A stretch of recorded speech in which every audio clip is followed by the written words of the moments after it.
Now that the much talked about provincial election is in the books, towns and cities across this province are getting ready for local elections. As part of the agenda in the summer's ongoing exploration of urban issues, we're casting an eye tonight towards municipal elections that take place October 22nd. Here to help us with that is Sean McAuliffe. He is the editor of Spacing Magazine, a columnist at the Toronto Star, and the author most recently of Frontier City, Toronto on the Verge of Greatness. And he joined us now. Hi, Sean. Yeah. Nice to see you. You write in your book, Frontier Nation, that a city election is like a civic autopsy. What do you mean by that? Yeah, it's like for 4 years, we don't really pay attention to civic issues. We're paying attention to higher level government. You know, the city will just run itself. But during an election, it's like all, like the hood is opened, you know, to use another analogy, and we start looking at what works and what doesn't work and actually really talk about it and have debates about it and long conversations about it and maybe talk about the future and that sort of thing. So it was just a way of kind of thinking about, you know, that expanded conversation about cities where we might ignore it during the other 3 years when there's no election going on. In the book, you use this great analogy. You said, you know, if the federal government stopped working, it might take us, I think you say a month or so. for us to notice it. Provincial, maybe a couple of weeks. But with municipal, it would be almost immediately, like if the lights aren't working or if the snow is not plowed. So why do you think that it has a lower voter turnout? Why is that then? I think we've sort of been trained to think that important stuff happens at, you know, federal and international levels, maybe at the province. I use my own experience. I did 2 degrees in political science at University of Windsor, my hometown, and I moved to Toronto when I was finished grad school, and Toronto City Hall was the first time I ever went into a city hall. I'd never been in Windsor City Hall, and yet that was my hometown. And I'm forever embarrassed about that because I was in politics, learning about stuff, and I thought the sexy stuff was political theory and the international things and trade and foreign policy and so on. And I never got down to the level of government that overseed my day-to-day life the most. And what are some of the services that we rely on from the local government? You just kind of look around wherever you're sitting right now, and the electricity is generally a municipal thing, at least when it gets to your door.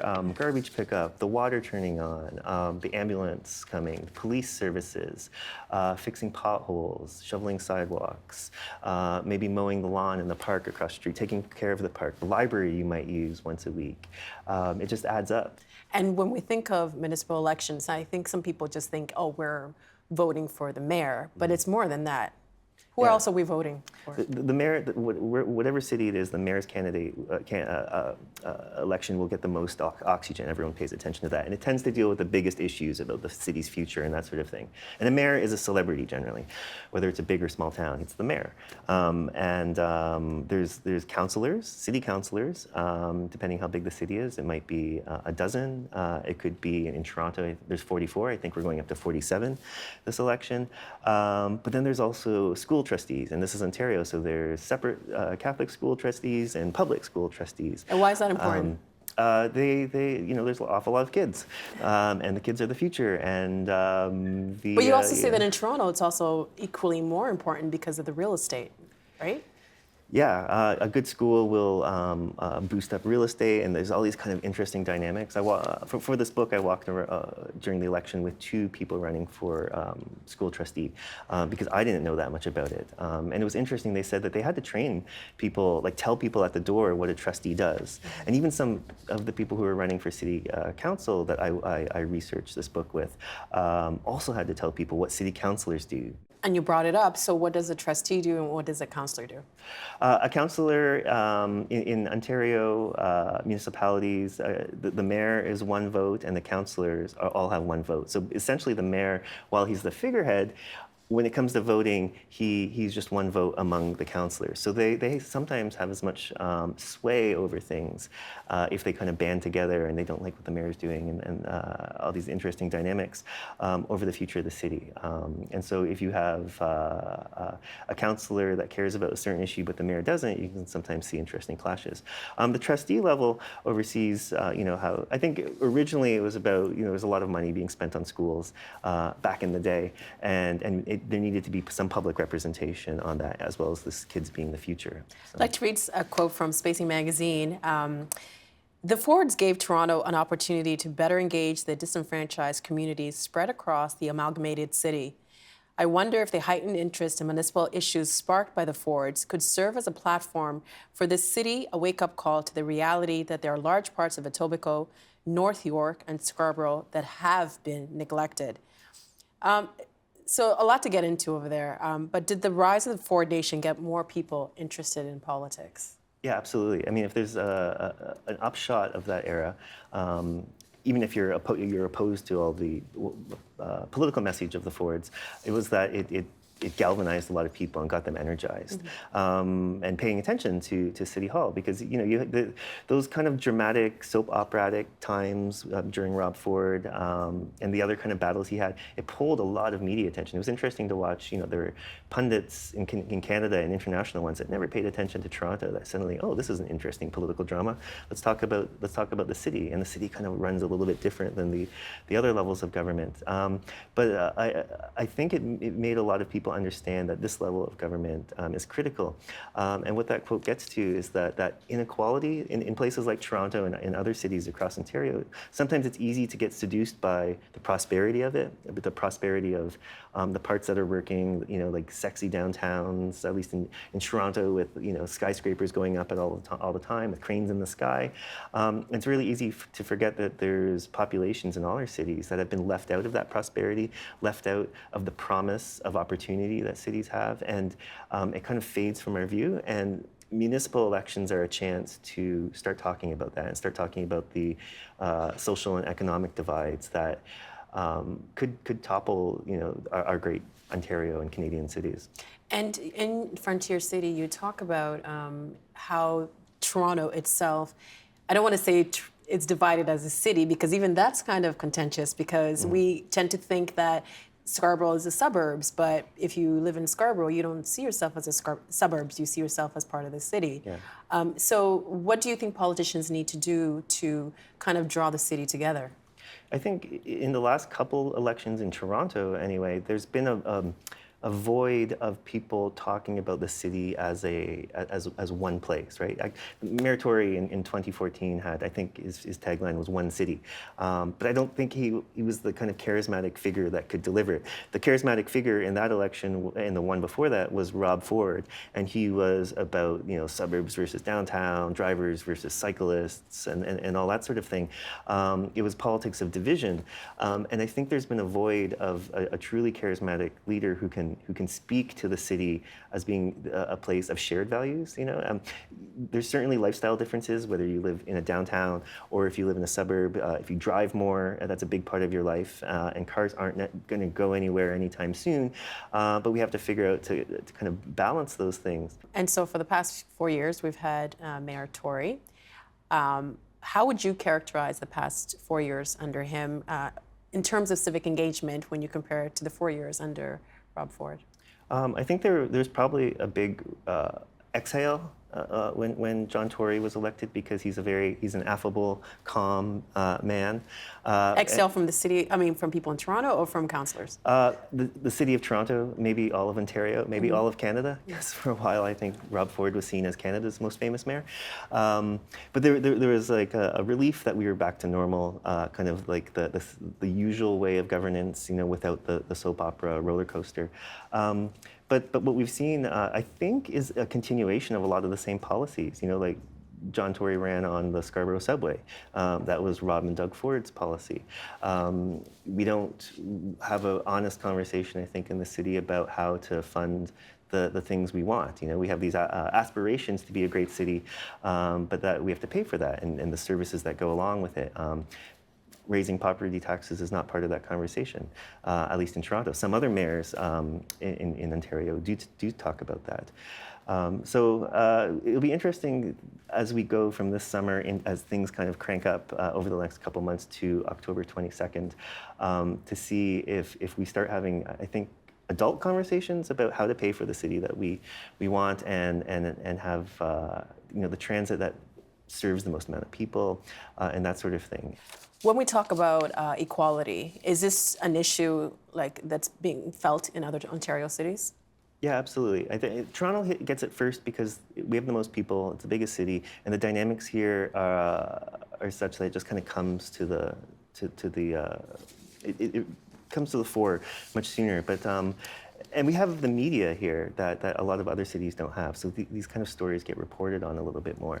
But when I go back to Windsor, there's kind of the same dynamics in a smaller city, my hometown, of a kind of prosperous areas that get all the attention, and then parts of the city, issues, etc., that kind of get left out. And I think that there's always a risk that a populist could kind of, in any of our Canadian cities, could capitalize on that. Toronto is the child poverty capital of Canada. How visible is poverty in other cities? I think Canadian cities don't look like, say, the Hollywood vision of if you watch The Wire, or if you watch, I don't know, those 1970s dystopic things like Taking of Pelham 123 or whatever, or Death Wish, right? We have this idea of what poverty and slums look like, and that's not, Toronto doesn't demonstratively look like that. It might be hidden in an apartment tower, and that apartment tower might be surrounded by a lawn. It might be hidden on the edge of a ravine in Toronto in a tower, or it might be, in a neighborhood down a cul-de-sac. It doesn't present itself the way we might think, and so I think it's been easy for us to overlook those divides. Even in the book, you tell a story of a child going to school and not having had breakfast, and the principal actually paying for the breakfast because rent in Toronto is really expensive, and in a lot of cities it's really expensive. So, what do you think city councils have to do to address those issues? There's city services that could kind of could kind of step in to fill that gap, And in this case, it was a Scarborough school, and the principal, there was no program, there's no breakfast program for the kids. So he was, and these stories are all over the place. If you just talk to any teacher, just ask them about these if they're in a school that is slightly lower income. And teachers and hero principals kind of fill in the gap that I think we, as a city, should figure out how to do together. And if you live in a place that's, I guess, richer than someone who lives in a place that's more poor, do those people have different relationships with their municipality? I think so. I think there's certainly, well, if you just walk around a city like Toronto, the wealthier neighborhoods have better access to ravines, and the parks are nicer, and there's more civic participation as your income goes up because you have more spare time to spend. If you're working 2 jobs and your commute is across the city on terrible transit for 3 hours a day, sometimes it's worse, you don't have any time to participate in local politics. So it's much easier for politicians to kind of ignore things. I went for this book, I went for walks with some of the candidates, and one of them was pointing at 4 giant towers in North York, Chalk Farm, and he said, longtime political people said, don't bother going in there, those people don't vote. They're poor people, a lot of them are New Canadians, so they couldn't vote. But that's how easy it is to dismiss a few thousand people. And you said that should change, though. Making the voting rules change, would that change? Would that allow more people to vote if those rules were changed? I think, and there's been activists working on this. I think New Canadians should be allowed to vote at the municipal level. In European countries, you can do that. My friends are Canadian citizens living in London, England, and they voted for the mayor. They vote at, the rights and responsibilities at the municipal level are very different than at the federal level, where there's national security issues. What are the rights and responsibilities municipally? Opening the door, stooping and scooping, your dog's waste. It's about provision of services. So why not have people who pay taxes, who live here, be able to have a stake in it and participate in that kind of democracy? Do you think that would have a positive outcome? I think you'd bring a lot more people into local politics and care about these issues, rather than from the start planting the seed of alienation, like, oh, that these people don't care about me. If you live in a building and your local councillor has, kind of signed off on your concerns because you're not part of their re-election possibilities, that kind of cynicism, it's hard. I would think it would be impossible to shake later on in life, even if you became a citizen. And in Frontier City, you say city politics run closer to the ground where all the dirt and mud is. What did you mean by that? It's just local politics are so much fun, and once you get the bug, and again, like I said, I didn't pay attention to it, and I regret that for so long. It's the stuff that affects people on a daily basis, and there's stories in every ward, every council race, local councillor race. There's histories going back and ancient rivalries and neighborhoods. Is there corruption? Maybe sometimes, or maybe it might be kind of this light corruption, like, why is that person talking to that developer? And like these kind of cozy relationships. The political intrigue, when you pay attention to your local neighborhood, it's not boring. And I think that's true for any city. Mayors and city councils spend a lot of energy trying to bring jobs to their areas. We hear this a lot. I think this is something that Rob Ford used to say. Are the windfalls, the increase in jobs and tax revenue helping to address the income equality? Sometimes, but a lot of the jobs that come to places aren't the kind of jobs that have a lot of future in them. There are a lot of service level jobs, a lot of minimum wage jobs, and it's not the, I come from Windsor. The good money in Windsor was always an automotive job or one of the other factories. My mom worked at GM. These were unionized. People made $20 towards $30 an hour before she retired. And when jobs come now, even in Windsor, the new jobs that come, there were call centers that opened up. The wages were more than half less, and so those quality jobs aren't always there, and they come at the service level rather than the manufacturing level. So that's why it's been interesting this past year to watch the minimum wage increase in Ontario, because that possibly helps that huge service class that's been left out of the prosperity that seems to be the future. The new jobs that come are often service class jobs. And you bring up San Francisco as a cautionary tale for Toronto. What can we learn? San Francisco has a housing crisis, like Toronto does and other Canadian cities do. And there's a huge resistance in that city to build new housing. There's entire neighborhoods that are off limits. Toronto... They're off limits because? Neighbors don't want them. People say, no, this is our neighborhood. We got in, maybe it's like the real estate lottery. Maybe you moved in the 80s, maybe the 90s when you could afford it. And now you're, because those neighborhoods are locked down, you can't build anymore. The price on those houses just go up and up. And people are sitting on gold mines. New people can't get in. And when you say no more people, no more building, and this isn't resistance to high-rises, it's resisting townhomes or lot splitting and putting a little more density in. That's happened in Toronto. And it happens in Toronto in neighborhoods. You go around different neighborhoods, you'll find signs that say no townhomes. In Long Branch, there's signs on lawns that say no lot splitting. So it's like taking a small house on a big lot and splitting it so you could build two houses on that. And there's this incredible resistance at that level, because people were lucky enough to buy in at a time when it was affordable. And our cities have become these places where young people have to go to get work.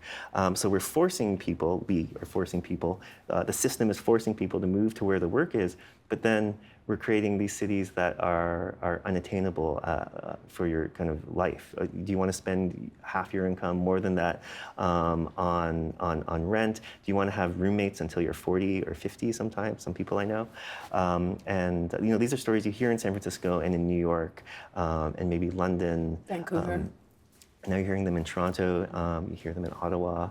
So it's not as easy as just moving because your work is where you want to be. Yeah, just move to where it's affordable. Well, then what will I do there? You know, Right. the jobs are here. You know, so it's this odd catch-22 that we put a lot of millennials get a lot of unfair flack, and this is, you know, they're put in an untenable situation. In the book, you toured various ridings in Toronto with people running for city council. Did anyone win? 2 people won out of the 12 people I walked with, and it was the 2 school trustees that I walked with. The 10 city council candidates all lost. Were you surprised by any of the other ones who lost? No, Did you- there was maybe 1 or 2 I thought possibly because the races were so, there's so many people in the race, I thought maybe they could kind of come up, but not really, right? Because incumbency at municipal levels is such an incredible force that I was mostly expecting them all to lose, but I was hoping that the ideas and the issues that they talk about would kind of live on in the book because they're Right. going to come up in 2018 and Why were you beyond. expecting them to lose? Because Just because it's impossible to topple. It seems like the only time a new candidate, at least in Toronto, a new city councillor gets in is if one dies, right? So it's like an attrition, you know, or somebody retires. If somebody doesn't want to leave, it's not that often. It does happen where you knock out an incumbent running. and you teach at U of T. What do you teach? I teach a couple civics courses. One is called Citizenship in the Canadian City. The other is called Blogging the Just City, getting students to write about the city sort of from a social justice angle. And it goes beyond your teaching and the book, and even on social media, you document the city. You walk around the city, taking pictures of places that people might never have known were part of the city. What is it about the city that inspires you? The people in it, absolutely. The city it's had bad mayors before. It's had economic doldrums. It had SARS. All these kind of like things hit it. But I think there's this kind of underlying spirit. It's not always celebrated robustly, but there's this spirit of people caring about the place. The civil society in Toronto and other Canadian cities, this isn't just a Toronto thing, is really strong. And maybe that's a Canadian thing. Maybe that's a Canadian value we don't talk about, that we've, even though we don't celebrate our cities, you know, we've never let our cities slide into oblivion. You know, we kind of keep them hanging along. And so that kind of gives me faith. And just meeting, you know, there's so much, the 12 people I walked for in this book, they gave up a year of their life. They probably went into debt. They lost money. And they did it because they believed in the place. So it kind of evaporated whatever cynicism I had about politics. And it's incumbent for all of us to participate, right? Yes, because it's your day-to-day life. It's the lights, the garbage, it's the water running. It's schools. everything. It's everything. Thank you so much, Sean. Great book. Thanks for this conversation and for helping us understand civics a bit more. Thanks, man. Thanks. The Agenda with Steve Bacon is brought to you by the Chartered Professional Accountants of Ontario, helping businesses stay on the right side of change with strategic thinking, insightful decisions, and business leadership. Are you on the right side of change? Ask an Ontario CPA.